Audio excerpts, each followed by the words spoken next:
પરબ્રહ્મ પૂર્ણ પુરુષોત્તમ ભગવાન શ્રી સ્વામિનારાયણના 244માં પ્રાગટ્ય પર્વની ઉજવણી વડોદરા શહેર જ નહીં, ગુજરાત રાજ્ય જ નહીં, ભારત દેશ જ નહીં, વિશ્વમાં ભવ્યાતીત ભવ્ય રીતે કરવામાં આવી. જ્યાં જ્યાં સ્વામિનારાયણ સંપ્રદાયના મંદિરો છે, શિખરબદ્ધ મંદિરો છે, જ્યાં જ્યાં સત્સંગીઓ વસે છે, ત્યાં ત્યાં ભવ્યાતીત ભવ્ય રીતે ઉજવણી કરવામાં આવી. 244મો પ્રાગટ્ય પર્વ હોય વડોદરા શહેર નજીક હરિધામ સોખળા મંદિર ખાતે પણ ભવ્યાતીત ભવ્ય ઉજવણી કરવામાં આવી. વર્ષનો એક દિવસ કે જ્યાં ઠાકોરજીના ચરણ સ્પર્શ થતા હોય, હજારોની સંખ્યામાં ભાવિક ભક્તો દેશ વિદેશથી અહીંયા ચરણ સ્પર્શ કરવા માટે ઉમટી પડ્યા છે. હરિધામ સોખળા પરમ પૂજ્ય હરિપ્રસાદ સ્વામીજીની તપોભૂમિ.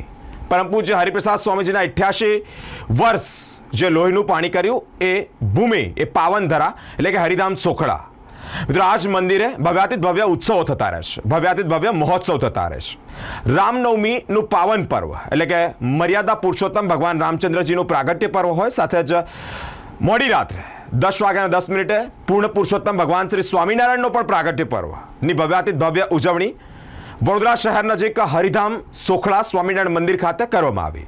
વહેલી સવારથી જ 5:30 વાગ્યાથી જ ભક્તોની લાંબી કતારો જોવા મળી ઠાકોરજીના ચરણ સ્પર્શ કરવા માટે. સાથે જ પોતાની જાતને અહોભાગ્ય અને ભાગ્યશાળી માનવા માટે અહીંયા મહોત્સવ પણ થયા છે. મિત્રો, હરિધામ સોખળાની પાવન ધરા પર વહેલી સવારથી જ ભક્તોની લાંબી કતારો જોવા મળી. ભગવાન સ્વામિનારાયણ ગુણાતીત પુરુષોની સાથે જ હરિપ્રસાદ સ્વામીજી કે જેમની તપોભૂમિ ગણાય એ હરિધામ સોખળાની ધરા પર રામનવમીના પાવન પર્વે જ્યારે ભગવાન સ્વામિનારાયણનો પ્રાગટ્ય પર્વ હોય અને તે જ નિમિત્તે વહેલી સવારથી અહીંયા ભક્તો દર્શન કરવા માટે ઉમટી પડ્યા છે. વહેલી સવારે ઠાકોરજીના ચરણ સ્પર્શનો કાર્યક્રમ યોજાયો. સાથે જ મોટી સંખ્યામાં ભક્તોએ મહાપ્રસાદીનો પણ લાભ લીધો. શમી સાંજે સભાનું આયોજન કરવામાં આવ્યું. સભાની અંદર દેશ વિદેશથી લાખો મહાનુભાવો પણ ઉપસ્થિત રહ્યા, સાથે હરિભક્તો પણ ઉપસ્થિત રહ્યા. વડોદરા શહેરમાંથી મેયર પિંકીબેન સોની, નવનિયુક્ત ભારતીય જનતા પાર્ટીના અધ્યક્ષ ડોક્ટર જયપ્રકાશ સોની, ડેપ્યુટી મેયર ચિરાગભાઈ બારોટ, સાથે જ અનેક ભારતીય જનતા પાર્ટી અને સામાજિક કાર્યકર્તાઓ ઉપસ્થિત રહ્યા છે. કાર્યક્રમને નિહાળ્યો છે, સભાને માલી છે. સાચા અર્થમાં માનવમાંથી મહામાનવ બનવા માટેની જે દોટ છે તે અંતર્ગત સંતો દ્વારા ભાથું પણ પીરસવામાં આવ્યું. પરમ પૂજ્ય હરિપ્રસાદ સ્વામીજીના વારસદાર પરમ પૂજ્ય પ્રેમ સ્વરૂપ સ્વામીજી મહારાજના આશીર્વાદ અને તેઓની વિશેષ પ્રેરણા અને ઉપસ્થિતિમાં ભવ્યાતીત ભવ્ય રીતે હજારોની સંખ્યામાં દેશ અને વિદેશથી પધારેલા ભક્તોએ લાભ પણ લીધો છે.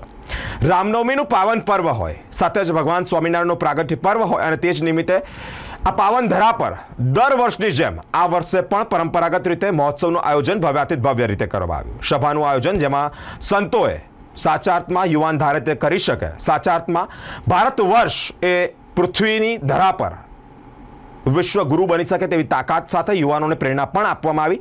સાથે જ બોસ સ્વામી કિશોર અવસ્થામાં જે પ્રમાણે યુવાનોએ રહેવું જોઈએ, નીતિ નિયમ મર્યાદા શિક્ષાપતિ અને વૃષ્ણામૃત તેમજ સ્વામીની વાતો અંતર્ગત પણ ઘણી બધી ઝાઝી વાતો ભક્તોને પીરસવામાં આવી છે. સાચા અર્થમાં ભગવાન સ્વામિનારાયણની પરંપરાગત અંતર જે તેઓ યુવા વર્ગને સાથે જ આજના આ માનવયુગમાં એટલે કે આજના ધરા પર યુગમાં વસતા તમામ લોકોએ કઈ રીતે નીતિ નિયમોમાં જીવવું જોઈએ તેવું પણ ભાતું સંતો દ્વારા પીરસવામાં આવ્યું. સભાનું જે આયોજન કરવામાં આવ્યું ખૂબ સુચારુ રીતે આયોજન હતું. હજારોની સંખ્યામાં ભાવિક ભક્તો દેશ વિદેશથી ઉપસ્થિત રહ્યા છે અને સભાનો લહાવો પણ લીધો છે. જય સોમનારાયણ. આજે રામનવમીનો પવિત્ર ઉત્સવ છે. ભગવાન શ્રી સ્વામિનારાયણનો 244મો પાટોત્સવ. તો તે રોજ આજે અમે હરિધામ સોખળા મંદિરે પધાર્યા છે અને ખૂબ જ દિવ્યતા અને ધન્યતાનો અનુભવ થઈ રહ્યો છે. અમારા ગુરુ પ્રગટ ગુરુ હરિ પરમ પૂજ્ય પ્રેમ સ્વરૂપ સ્વામીજી મહારાજે શ્રી ઠાકોરજીને ચંદનથી અર્ચન અને પૂજન કર્યું છે અને ખૂબ જ આનંદ આવી રહ્યો છે આજે.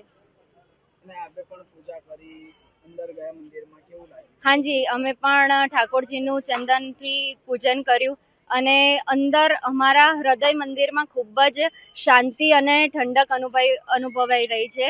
અને અમારા ગુરુ હરિજી કહેતા કે હઠ માન અને ઈર્ષા નીકળે તો સમ સુરત ભાવ અને એકતા પ્રગટે, જેથી હૃદયમાં એક શાંતિનો અનુભવ થાય. તો આજ રોજ અમને હૃદયમાં એ શાંતિનો અનુભવ થઈ રહ્યો છે. હિમાંશી પટેલ. જય સ્વામિનારાયણ. દાસના દાસ બનાવશો હજી. આજે ભગવાન શ્રી સ્વામિનારાયણનો 244મો પ્રાગટ્ય પર્વ છે અને હરિધામ સોખળામાં જેમ વર્ષોથી પ્રાગટ્ય પર્વ ઉજવાય છે એવી રીતે આજે પ્રાગટ્ય પર્વ ઉજવાઈ રહ્યો છે. તો સૌ હરિભક્તો, સૌ અમરીશો, ભાઈઓ બહેનો અને સૌ સહિષ્ણુ અને સૌ સંતો ભેગા મળીને આનંદ ઉલ્લાસથી આ પર્વને માણી રહ્યા છે. અને ભગવાન સ્વામિનારાયણનો 244મો પ્રાગટ્ય પર્વ છે. ભગવાન સ્વામિનારાયણની વિશેષતા એ હતી કે એમને 25 વર્ષની ઉંમરમાં એક જ રાતમાં 500 પરમહંસોને દીક્ષા આપી અને સાધુ બનાવ્યા હતા. એમના જીવનકાળ દરમિયાન એમને ટોટલ 3000 સાધુ સંતો એમની દીક્ષામાં હતા અને એમના સન્મુખ હતા. અને 25 વર્ષની ઉંમરમાં ભગવાન સ્વામિનારાયણે આ કાર્ય કર્યું હતું. અને અમે અહીંયા દર રામનવમીના દિવસે સવારમાં આવીને શ્રી ઠાકોરજીના દર્શન અને પૂજન અર્ચનનો અમને અહીંયા લાભ મળે છે. તો એ નિમિત્તે અમે સૌ પોતાની જાતને ગૌરવ અનુભવીએ છીએ અને સાંજે અમારો અહીંયા બહુ મોટો ઉત્સવ પ્રેમ સ્વરૂપ સ્વામીજીના સાનિધ્યમાં થવાનો છે. ઠાકોરજીની આપણે પૂજા કરી, આરાધના કરી, આપને કેવું લાગે? બહુ પોઝિટિવ વાઇબ્સ મળે છે, બહુ સારું ફીલ થાય છે. એઝ અ સત્સંગી મને તો થાય જ છે, પણ ઘણા બધા એવા છે કે જે પરોક્ષના છે, જે બીજા બહારથી આવીને દર્શન કરે છે, એમને પણ ખૂબ સરસનો અનુભવ થઈ રહ્યો છે, ખૂબ દિવ્યતાનો અનુભવ થઈ રહ્યો છે. કેમ કે આ ભૂમિ જ બહુ પવિત્ર છે. પ્રગટ ગુરુ હરિપ્રસાદ સ્વામીજી મહારાજે અહીંયા પોતાના લોહીનું પાણી કરી અને ખૂબ સરસનું સિંચન સંતોનું અને ભક્તોનું કરેલું છે.